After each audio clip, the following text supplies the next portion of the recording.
magbigay ng papuri at pagsamba sa ating Panginoon. Ihanda po natin ang ating mga sarili, ang ating mga puso at isip sa Kanya. Iwanan po muna natin ang ating mga problema, pagsubok o mga kinaharap ngayon, kundi itoon po natin ang ating mga sarili sa Kanya na lumikha sa atin, ang ating Panginoon. Sapagkat ang Kanyang mga pangako na mababasa po natin sa Bible ay hindi siya nawawala. Simula pa sa Old Testament, nung ipinanganak ang ating tagapagligtas na si Jesus Christ, ang Kanyang pagkamatay at muling pagkabuhay, hanggang ngayon, ito ay hindi nagbabago at nawawala. So, tayo po ay umawit ng Standing on the Promises.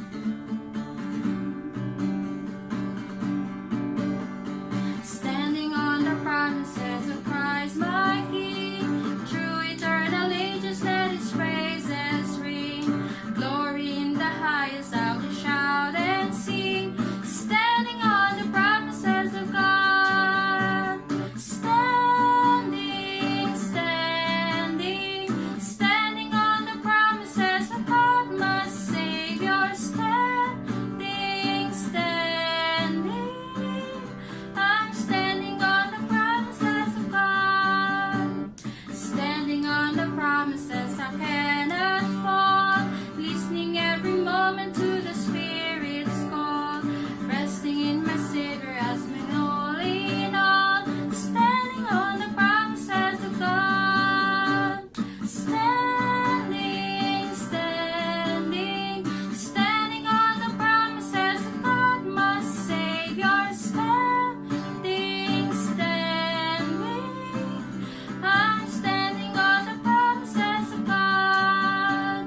Standing, standing, standing on the promises of God my Savior. Standing, standing, I'm standing on the promises of God. Ating po palakpakan siya, ang ating Panginoong Jesucristo. Patuloy po tayong umawit. Naway, ito pong kantang ito ay maging reminder po na hindi lamang po ang pangako niya ay para sa atin, kundi para po sa mga kasama po natin, sa ating mga bahay, sa ating mga friends na hindi pa po nakakakilala sa Kanya, ng Kanyang kabutihan at ng Kanyang kadakilaan. Let's sing Hosanna. I see the King of Glory coming down the clouds with fire. The whole earth shakes.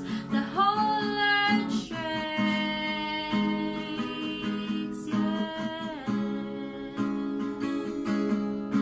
I see His love and mercy.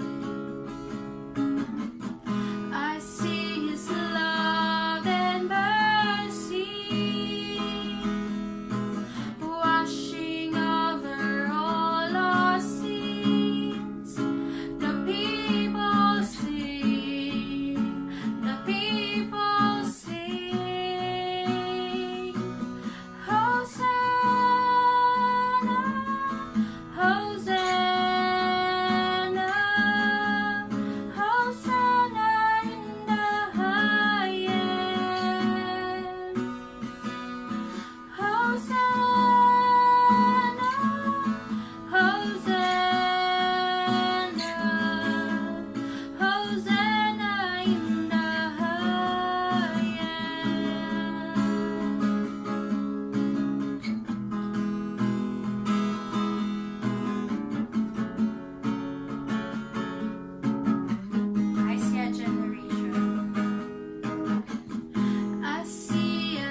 is yours, my life is yours. Holy Spirit, fill, start the fire. My life is yours, my life is yours.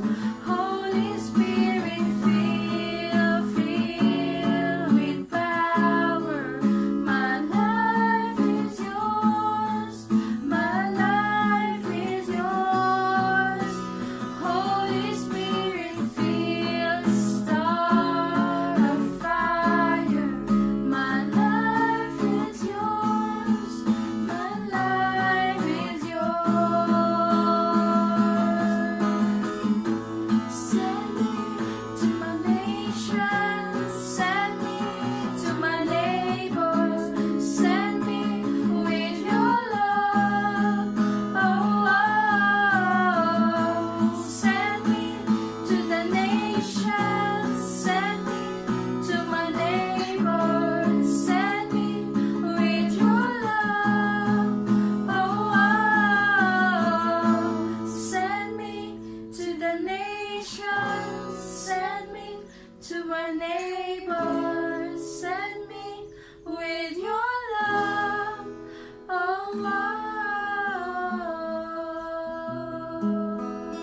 Praise the Lord.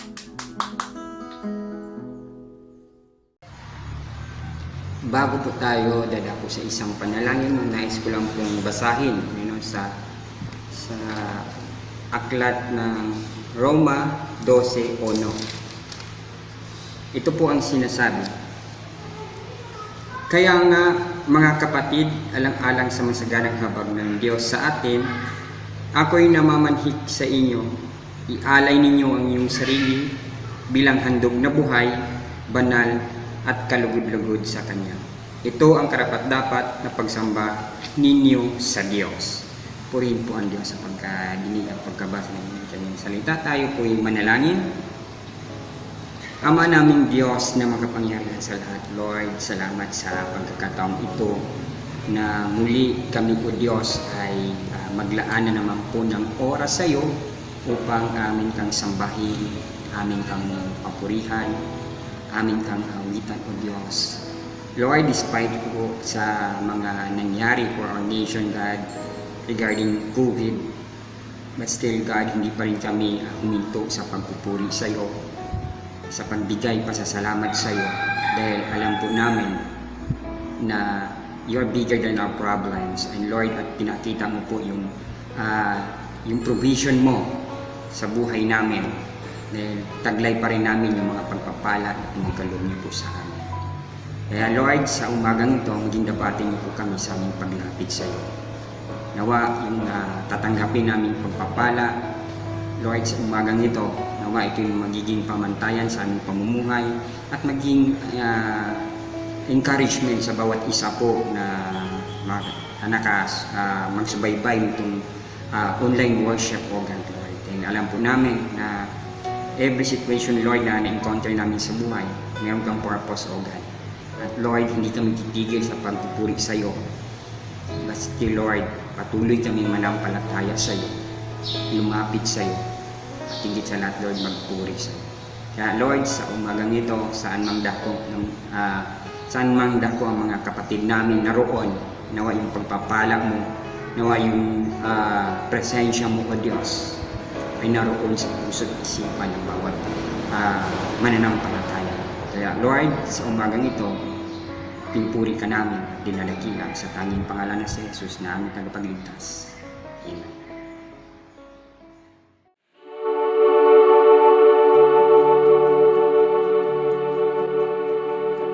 Make it count, live them up, build a net for yourself. Dream your dreams, chase your heart above all else. Make a name the world remembers. But all an empty world can sell his empty dreams. But God lost in the light, it was up to me to make a name the world remembers. Jesus is the only name to remember. And I don't wanna live a legacy. I don't care if they remember me. Only Jesus. And I've only got one life to live. I would ever set the door to only Jesus. All the kingdoms built, all the trophies won, all the lands of dust made it said and done. 'Cause all that really matters to live the truth to the ones I love. 'Cause my life is proof there is only one. His name will last forever. And I don't wanna live a legacy. I don't care if they remember me. Only Jesus. And I've only got one life to live. I will every second born to only Jesus.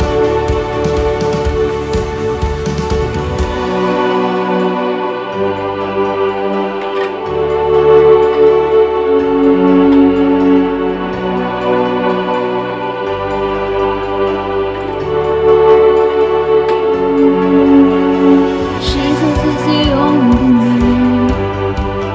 Jesus is the only name. Jesus is the only name to oh, Jesus is the only name.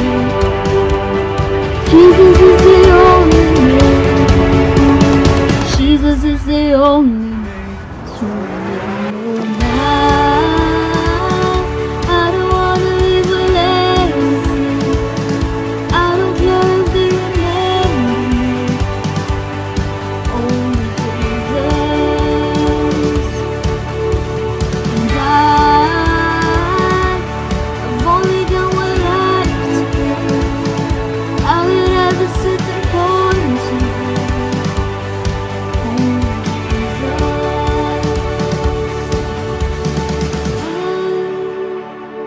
I don't wanna live a legacy. I don't care if they remember me. Only Jesus.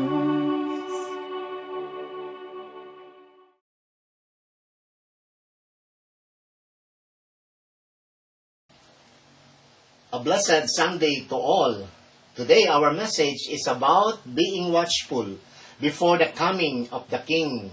Ang atin pong tema, being watchful before the coming of the King, ay nakapaloob po rito ang tinatawag nating paghahari ng ating Panginoong Hesukristo at ang kanyang pagbabalik. At sa umagang ito ay ating pakinggan ng ilang mga katotohanan and some biblical truths regarding the coming of the Lord Jesus Christ at ano po ang dapat nating gawin. Narito po ang title ng ating message, Magbantay, Darating Muli ang Panginoon. Lucas 12:4 na po, ganito po ang sinasabi, Kayo man ay dapat maging handa, dahil ako na anak ng tao ay darating sa oras na hindi ninyo inaasahan. At sa pagsisimula po ay narito po ang tanong sa ating lahat. Kayo po ba ay naghahanda na? Kung sakaling dumating na ang Panginoon, daratnan ka ba niya na nagtatapat? Pag pinag-usapan po natin ang second coming of Christ, makikita po natin na siya po ay babalik bilang hukom. Sa unang kanyang pagdating dito sa ibabaw ng lupa, siya po ay isang tagapagligtas. And the second coming of Christ in Greek, the word is parousia. At tignan po natin na mayroong 2 punto na nais ko pong dalhin sa inyo. The first point is this, paano muling darating ang Panginoon? Ang Panginoong Yesus na dinala sa langit ay babalik po kung paanong siya ay nakita ng mga alagad na umakyat sa langit. It happened during Jesus' ascension. Mateo 24:30, ganito ang sinasabi sa atin. Pagkatapos ay lilitaw sa langit ang palatandaan ng anak ng tao at magluluksa ang lahat ng mga lipi sa lupa. Makikita nila ang anak ng tao na dumarating na nasa ibabaw ng mga ulap sa himpapawid. Taglay ang kapangyarihan at maringal na kaluwalhatian. Praise be to God. Aloud, hallelujah. You know, Jesus talked with his disciples what will happen before the end of the age. Ano nga po ba ang mga tanda sa huling mga araw bago dumating ang ating Panginoong Jesucristo? Katulad po ito ng panahon ni Noe. Ganito po ang sinasabi sa atin. Tungkol sa araw o oras ng aking pagbabalik, walang nakakaalam nito. Kahit ang mga anghel sa langit o ako mismo na anak ng Diyos. Ang Ama lang ang nakakaalam nito. Kung ano ang mga ginawa ng mga tao noong kapanahunan ni Noe, ay ganun din ang gagawin ng mga tao sa pagdating ko na anak ng tao. Ngayon, maaring meron po tayong katanungan na, bakit hindi nalalaman ni Jesus ang pagbabalik niya? Sinabi ito ni Jesus dahil siya po ay nasa anyong tao na may limitasyon.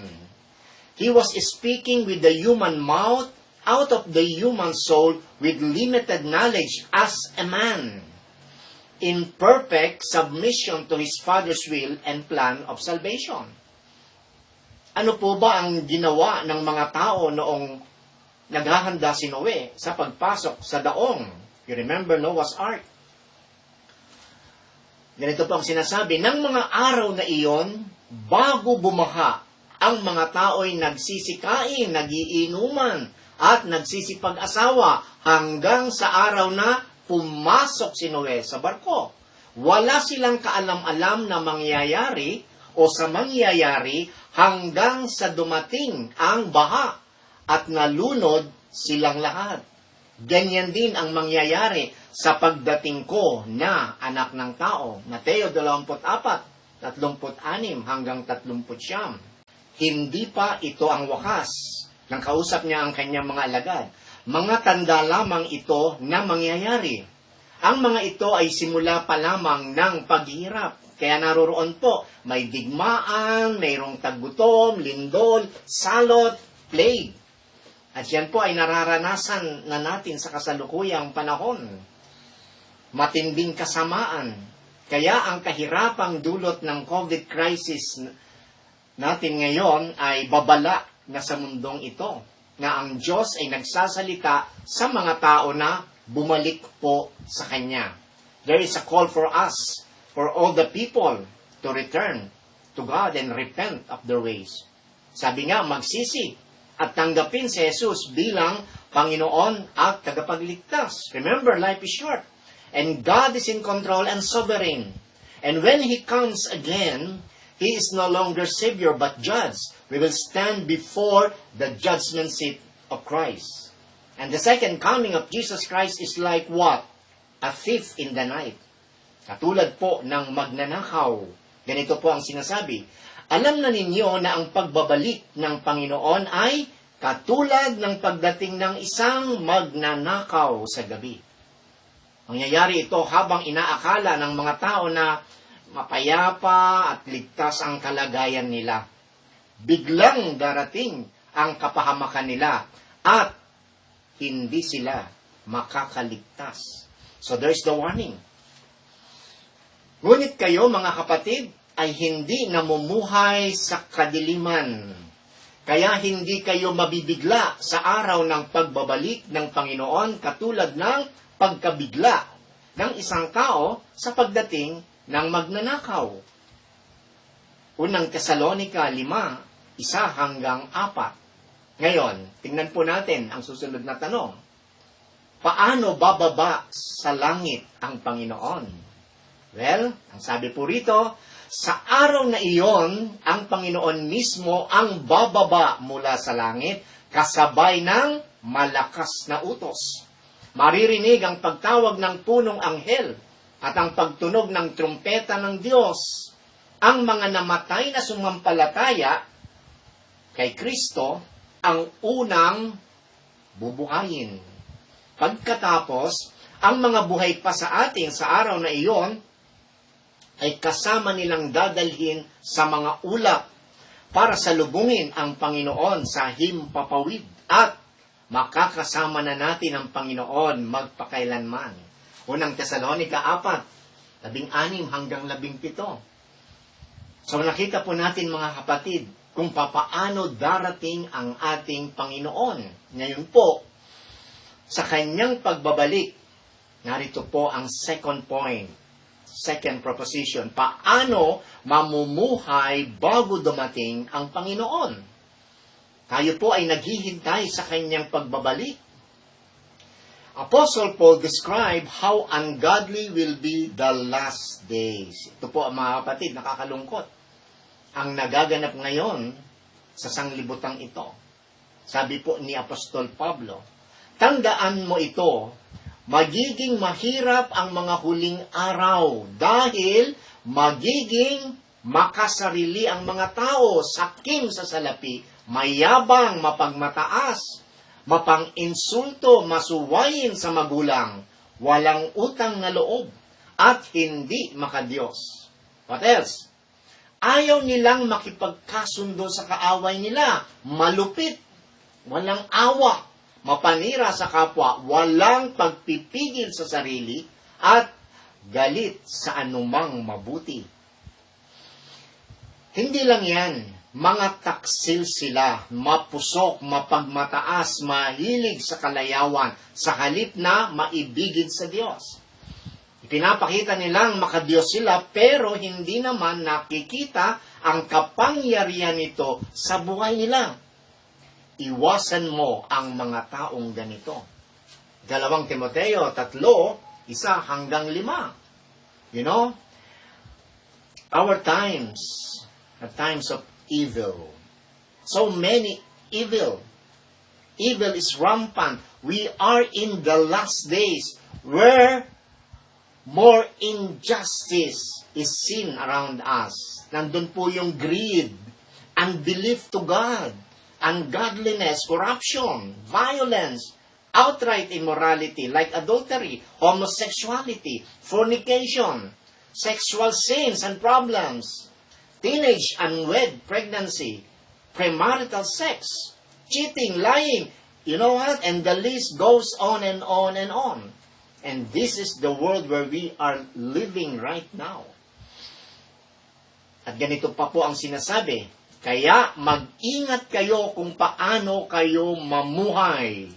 Huwag kayong mamuhay tulad ng mga mangmang, kundi tulad ng marurunong na nakakaalam ng kalooban ng Diyos.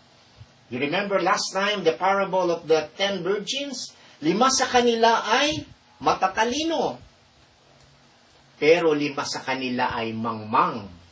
Dahil hindi po sila naghanda ng mainam. Hindi sila nagdala ng kanilang mga langis para sa kanilang ilawan. And what else? Huwag ninyong sayangin ang panahon nyo. Gamitin nyo ito saan? Sa paggawa ng mabuti. Dahil maraming gumagawa ng kasamaan sa panahong ito. At makikita po natin sa mga statistics ng mga krimen. And you know what? All this kind of permissiveness in our society. Huwag kayong magpakamangmang, kundi alamin nyo kung ano ang kalooban ng Panginoon na gawin ninyo. Efeso 5:15 hanggang 17. Kaya sa atin pong patuloy na pagninilay regarding all these questions and regarding all these biblical admonitions to us, meron pong iniiwan sa atin na panibagong katanungan. Habang hinihintay natin ang pagbabalik ng Panginoon, ano ang ating tatalikuran? Sinasabi po sa Tito 2:12 hanggang 13. Listen carefully, church. Ito ang nagtuturo sa atin na talikuran ang kasamaan at makamundong pagnanasa. Kaya mamuhay tayo saan? Sa mundong ito ng maayos, matuwid, at makadiyos. Habang hinihintay natin ang napakagandang pag-asa na walang iba kundi ang maluwalhating pagbabalik ng ating dakilang Diyos at tagapagligtas na si Hesus Kristo. Amen. Praise God. Sa ikalawang Pedro, 3:14 hanggang 15, ganito po naman ang sinasabi sa atin. Kaya nga, mga minamahal, habang inaasahan nyo ang bagay na ito, pagsikapan ninyong mamuhay ng mapayapa, malinis at walang kapintasan sa paningin niya. Alalahanin nyo na kaya hindi pa dumarating ang Panginoon ay para bigyan ng pagkakataong maligtas ang mga tao. Ano ang mangyayari sa mundong ito pagdating ni Kristo? Let's find out. Ang totoo, binibigyan lang niya ng pagkakataong magsisi ang lahat sa mga kasalanan nila dahil ayaw niyang mapahamak ang sinuman. Ang araw ng Panginoon ay darating na tulad ng isang magnanakaw. Sa araw na yun, biglang mawawala ang kalangitan na may nakakapangilabot na ugong. Take note, church. Masusunog ang lupa at mawawala ang lahat ng nasa lupa. Wala pong permanente dito sa ibabaw ng mundong ito, mga kapatid. Kung ganito ang magiging kahihinatnan ng lahat, dapat kayong mamuhay ng banal at makadiyos habang hinihintay niyo ang araw ng pagdating ng Diyos at ginagawa ang makakayanan nyo para mapadali ang pagdating niya. Ginagawa po ba natin ito? Let's continue. Sa araw na ito, take note again, masusunog ang langit sa apoy at matutunaw ang lahat ng nasa lupa sa tindi ng init. Noong panahon po ni Noe, baha, tubig. Pero ngayon, mga kapatid, makita po natin, masusunog ang langit sa apoy at matutunaw ang lahat ng nasa lupa sa tindi ng init. Let's continue the verse. Ngunit ayon sa pangako niya, may maaasahan din tayong bagong langit at lupa na paghaharian ng katarungan. 2 Pedro 3:9-13. Take note, naroon po ang bagong langit at lupa. And you know, Apostle John mentioned it in the book of Revelation. A new heaven and a new earth. Praise God. Are you excited about it, mga kapatid? Tayo po ba ay naroroon ng ating pagnanais? Our passionate desire to be faithful in the Lord, to be ready before the coming of the Lord Jesus Christ. Alam niyo po, ang iglesia ay kailangang magbantay sa panahong ito ng kasamaan at matinding paghihirap. At alam niyo, sinabi rin ng Panginoon Jesucristo sa kanyang mga alagad, maraming tatalikod sa pananampalataya, magkakanulo sa isa't isa at mapopoot sa isa't isa. And you know, during the early persecution, ito po ay nangyari. At maging sa mga kasalukuyang kapanahunan, maraming tatalikod sa pananampalataya. They will love the world. Bilang mamamayan ng kanyang kaharian, saan po tayo magbabantay? Number 1, sa pandaraya ng kaaway, si Satanas at ang lahat ng lalang ng kadiliman. How? Know and study the biblical truth. Pangalawa, sa mga tanda ng pagdating ng Panginoon. Pangatlo, sa mga maling aral at bulaang mga propeta, guro at mga ngaral. Pang-apat, sa mga nangyayari sa sanlibutang ito at makabagong kultura. At ano ang mga hakbang na kailangang gawin bago bumalik ang Panginoon Jesucristo? Narito po ang ilang mga praktikal na hakbang. Una, layuan ang lahat ng anyo ng kasamaan. Pangalawa, dapat ay nagtatapat at naninindigan sa katotohanan at pananampalataya kahit nasa gitna tayo ng kahirapan gawa ng pandemic crisis na ito. Pangatlo, maglingkod sa pamamagitan ng church ministry. Gumawa ng mabuti at gawin natin ang ating misyon at pangangaral ng Ebanghelyo. People need to repent. People need the Lord. They need to hear the preaching of the gospel. We need to share the good news to these people. Pang-apat, we are to do intercessional praying and fasting. You know, as soldiers of Jesus Christ who are engaged in a spiritual battle, kinakailangan nandun po yung fasting, nandun po yung intercession. At yan ay gagawin po natin. We will schedule it. Kaya, maging handa tayo. Keep wrestling in the supernatural strength of the Holy Spirit. Tayo po ay dumulog sa Panginoon sa pamamagitan ng panalangin.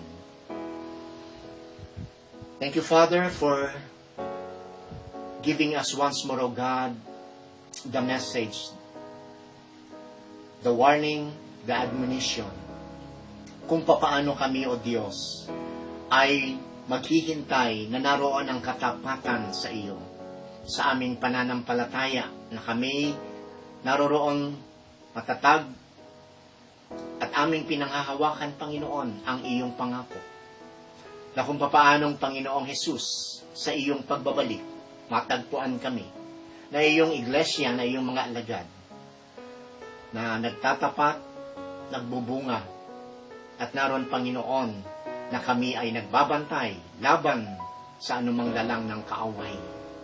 Matagpuan mo kami, Panginoon, na nananatili anuman ang mga suliranin, O Diyos, sa mundong ito, anuman ang mga kasamaan at kahirapan, kasama namin kayo, Panginoon, upang kami palakasin at manatiling matibay, Panginoon, sa pananampalataya. Salamat, Panginoon, kami ay patuloy na bigyan ng kalakasang nanggagaling sa iyo sa bawat araw. At sa bawat sandali, Panginoon, makita namin na ang iyong pagbabalik, O Diyos, ay isang katotohanan. Itong aming dalangin sa pangalan ni Jesus. Amen.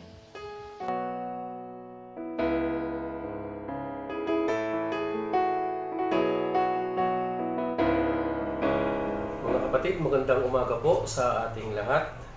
Para po sa ating Lord's Supper, atin pong pakinggan yung ilang mga talata buhat sa aklat ng unang mga taga-Korinto in chapter 11 verses 20 to 34. Babasahin ko po sa salitang English. Ganito po ang sinasabi. When you come together therefore into one place, this is not to eat the Lord's Supper. For in eating everyone taketh before other his own supper, and one is hungry, and another is drunken. What? Have you not houses to eat and to drink in?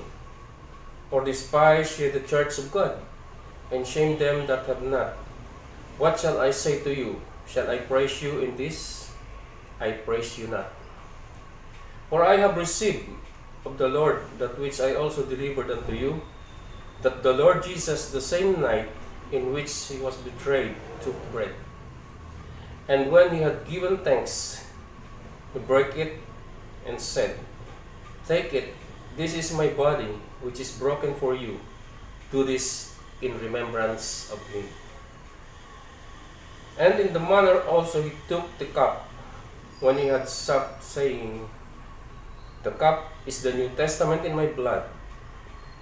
This do ye as oft as you drink it, in remembrance of me. For as often as you eat this bread and drink this cup, you do show the Lord's death till he come. Wherefore, whosoever shall eat this bread and drink this cup of the Lord unworthily shall be guilty of the body and blood of the Lord. But let a man examine himself, and so let him eat of that bread and drink of that cup. For he that eateth and drinketh unworthily eateth and drinketh damnation to himself, not discerning the Lord's body. For this cause many, one or many are weak and sick among you, and many sleep. For if we would judge ourselves, we should not be judged. But when we are judged, we are chastened of the Lord, that we should not be condemned with the world. Wherefore, my brethren, when we come together to eat, turn for one another. And if any man hunger, let him eat at home, that we come not together unto condemnation, and the rest will I set in order when I come. Gusto ko lang pong basahin yung pong sinasabi po ni Ron Graham about sa Lord's Supper. Ang sabi niya dito sa kanyang sinulat, "Do this in remembrance of me." This means we look back to the cross, wherein it is a memorial in our hearts. The Lord's Supper is a memorial supper, a ceremony of remembrance. When we partake of the unleavened bread, we remembered Christ's body that cruelly treated and nailed to the cross. When we partake of the fruit of the vine, we remember that the blood of Christ was poured out of His body. His body and blood were a sacrifice for our sins. Second, it is an example in our lives, wherein we look outward to the lost. When we assemble to partake of the Lord's Supper, we are making a statement that Christ died for the world, and we set an example to all those who observe us, keeping our weekly appointment with the Lord at His table. Third, it is a link between us and heaven, wherein we look forward to eternity. For each of us individually till He comes means till I die. That is why the hymn writer called it the little while between. We know that eternity could be upon any one of us at any moment, either by death or by the Lord's return. Fourth, it is a focus for our self-examination, wherein we look inward to ourselves. We are to partake the Lord's Supper in a spirit of self-examination. When we examine ourselves honestly, we find ourselves unrighteous without Christ and greatly in need of the sacrifice He made. We see His death as our life. The Lord's Supper encourages us to rededicate ourselves to being crucified with Christ and letting Him live in us. And last, number 5, away we give recognition to Christ, wherein we look upward to the glorious Christ. We judge Christ's body rightly when we recognize that Christ in the flesh was killed as a sacrifice for sin, that He was then raised up from the dead, and that He later ascended into heaven and was glorified. He lives and reigns as Lord in glory today. At the Lord's table, we eat and drink in recognition and discernment of these truths. Tayo po ay manalangin.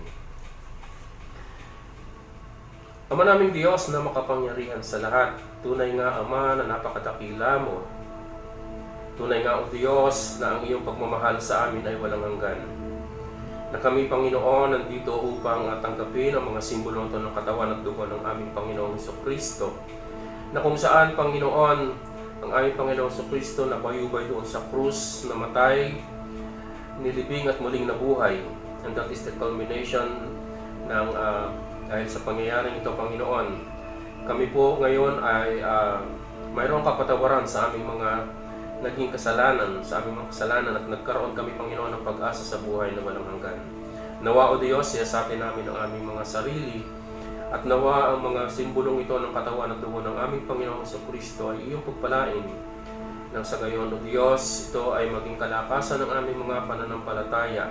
Patawarin mo po kami kung meron kami mga pagkukulang, mga pagkakasala, upang maging karapat dapat kami, Panginoon, sa pagtanggap ng mga simbolong ito. Nawa, O Diyos, ay patuloy po naming gawin o patuloy naming makita yung aming mga sarili na ang focus ay nasa iyo. Salamat po, O Diyos. Ito po ang aming dalangin sa pangalan ni Jesus. Amen.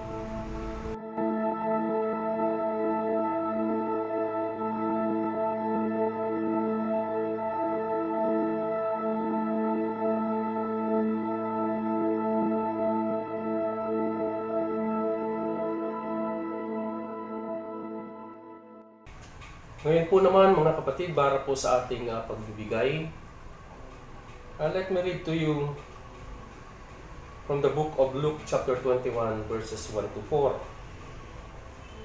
As Jesus looked up, he saw the rich putting their gifts into the temple treasury.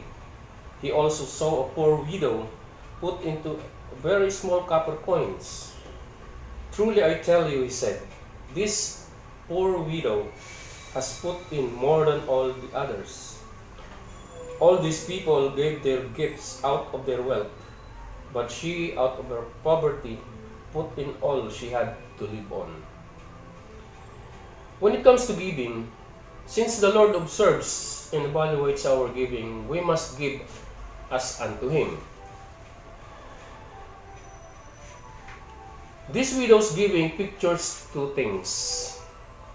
It shows us how we should respond to the great love of Christ. We must give Him our very hearts, which certainly includes our money. If you're not giving faithfully and generously to the Lord's work, it shows that you don't love Jesus as much as you should. But it also points us to Christ's total self-giving for us on the cross. As Paul put it, for you know the grace of our Lord Jesus Christ, that though He was rich, yet for your sake He became poor, that you through His poverty might become rich. He took our sins on Himself, so that God could be both loving and just in offering us complete pardon. To please God with your monetary giving, you must first receive His indescribable gift of eternal life through Jesus Christ. Then, out of love, give Him your heart and show it by giving costly gifts to please Him. As J.C. Ryan observed, a giving Savior ought to have giving disciples. But whatever amount we give, we need to reconsider or to consider three things. Number one, focus. Whatever we give should be out of love for the Lord, not for self-gratification. Second, faith. Whatever we give should be given looking to God to supply all our needs. And third, faithfulness. We should give faithfully no matter what our circumstances. Tayo po'y manalangin. Muli, Panginoon, kami po ay lumalapit sa iyo na taglayang pasasalamat because of everything that we had. Alam namin, Panginoon, na kung anong meron kami, yung aming mga possessions, material things, emotional, physical, lahat, Panginoon, ito ay galing sa iyo. Even our money, our treasures. We are only stewards of these things that we possess. Kaya nga, Panginoon, nandito po kami. Amin pong binibigay sa iyo yung aming mga kaloob na nawa o Diyos, pagpalain mo po ito at magamit para sa kalalago ng iyong iglesia dito sa lupa. Kaya nga, Panginoon, pagpalain mo po ang bawat isa, pagpalain mo po ang aming mga hanap buhay at nawa o Diyos, alam po namin na hindi mo kami pagkukulangin kailanman. Magtiwala lang po kami sa iyo, Panginoon, na ibibigay mo ang aming mga pangangailangan.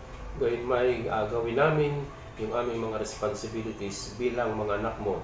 At alam namin, O Diyos, na kami ay iyong pagpapalain. Salamat po, Panginoon. Salamat po. Ito po ang aming dalangin sa pangalan ni Jesus. Amen.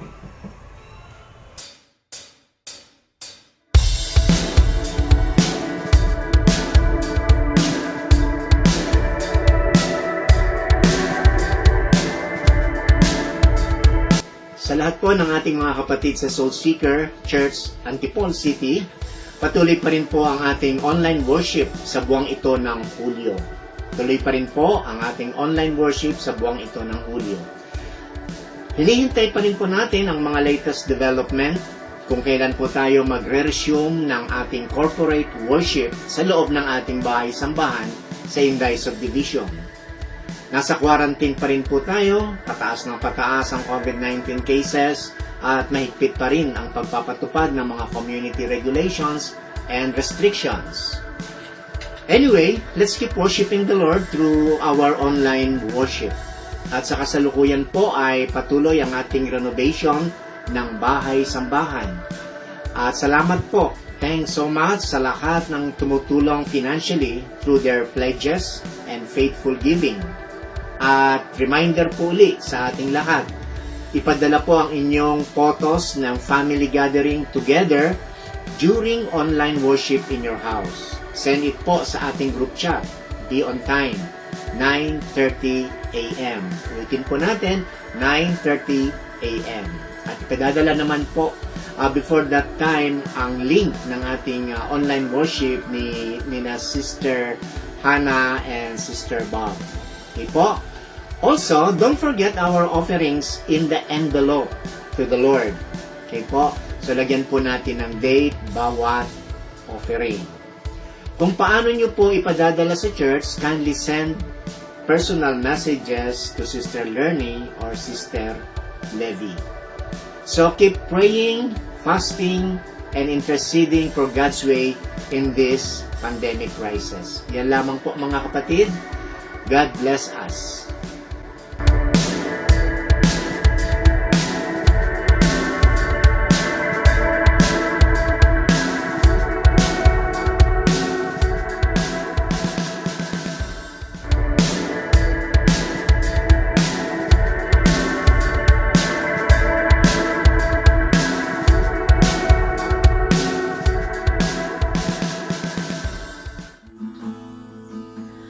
Holy Spirit, fill with power. My life is yours. My life is yours. Holy Spirit, start the fire. My life is yours. My life is yours. Holy Spirit, fill with power. My life is yours. My life is yours. Holy Spirit, start a fire. My life is yours. My life is yours. Send me to my nation, send me to my neighbors, send me with your love. Send me to the nations, send me to my neighbors, send me with your love. Send me to the nations, send me to my neighbors, send me with your love.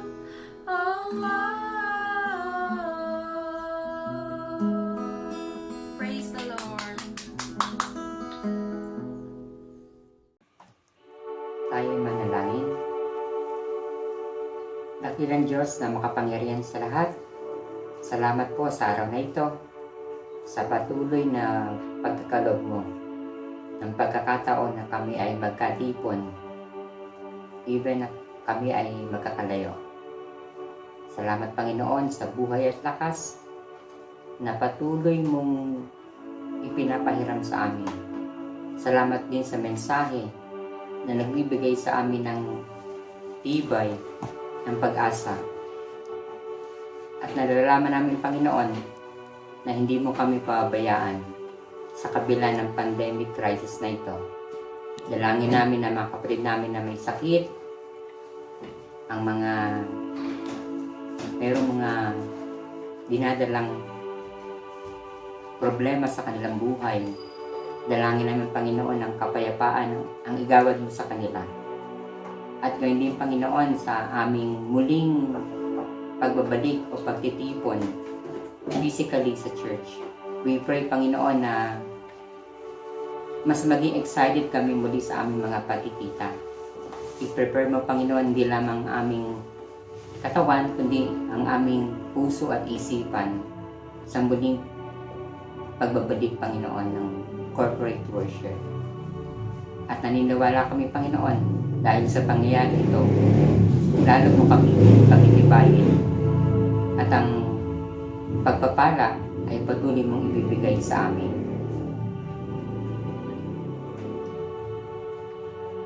Ang biyaya ng Panginoong Hesukristo at ang pag-ibig ng Diyos at ang pakikipisa ng Espiritu Santo ay sumainyo nawang lahat mula ngayon magpakailanman.